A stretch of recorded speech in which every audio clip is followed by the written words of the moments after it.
కులవృత్తులను పునరుద్ధరణ చేసి కోట్లాది మంది జీవనాధారమైనటువంటి కులవృత్తులను బాగు చేయాలని చెప్పని గొల్ల కుర్రలు, ఫిషర్మెన్స్, గీత కార్మికులు, రైతులు అన్ని వర్గాలను బాగు చేస్తూ వందల సంవత్సరాలు గీత కార్మికులు చెట్టు మీద ఒకటి చనిపోతున్నారు, ఆర్థికంగా క్షీణించిపోతున్నారు.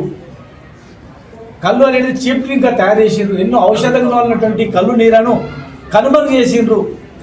రాజకీయ కక్షతో చేసిందని కేసీఆర్ గారు ఆలోచన చేసి, శ్రీనివాస్ గౌడ్ మీ కులవృత్తిని కాపాడుకో అంటే మేము మా జాతికి ఉన్నటువంటి నీరా అమృతం లాంటిది, అది సురాపానం.